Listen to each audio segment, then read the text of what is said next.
Hello बच्चों, let's read the question. The question says which of the following statement about friction is true. Okay, so हमें correct statement देखना है. सो मैं हर option को explain कर रहा हूं. एक्सप्लेनेशन. तो सबसे पहले ऑप्शन ए को देखते हैं. Friction can be reduce to zero.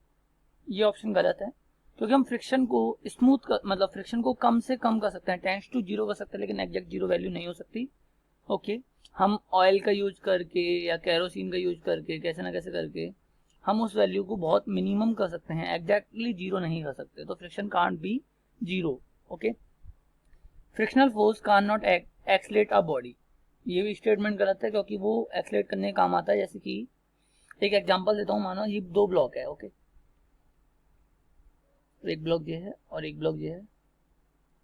Okay, और माना कि जो सेकंड ब्लॉक है उसके नीचे का जो सरफेस है वो स्मूथ है और इन दोनों के बीच का सरफेस है वो रफ है. ओके, और मैं ऊपर वाले सरफेस पे अगर फोर्स लगा रहा हूँ कुछ. ओके, तो जो मिड सरफेस है इस पे इधर की साइड लग रहा होगा, फ्रिक्शनल फोर्स लग रहा होगा. और जो फ्रिक्शनल फोर्स लग रहा होगा नीचे वाले बॉक्स पे वो उसको आगे ले जाने का काम करेगा, क्योंकि नीचे वाला सरफेस स्मूथ है.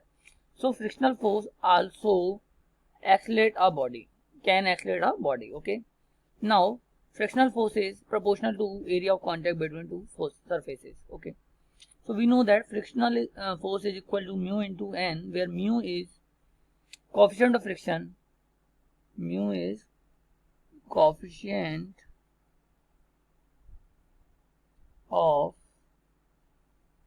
friction. Okay, और वो डिपेंड किस पे करता है, नेचर ऑफ सरफेस पे डिपेंड करता है कि वो रफ है या स्मूथ है. नेचर ऑफ सरफेस पे डिपेंड करता है. और n जो होता है वो मास इंटू ग्रेविटेशनल एक्सीलरेशन के बराबर होता है, तो ये भी मास पे डिपेंड करता है. सो एरिया ऑफ कांटेक्ट पे डिपेंड नहीं करता. सो ऑप्शन सी भी गलत है. Kinetic friction is always greater than rolling friction. देखो ये तो हमें पता है कि जो स्लाइडिंग फ्रिक्शन की वैल्यू होती है, स्लाइडिंग फ्रिक्शन की वैल्यू होती है वो ज्यादा होती है रोलिंग फ्रिक्शन से. Okay, so option D is correct. Hope you all get it. Thank you. All the best.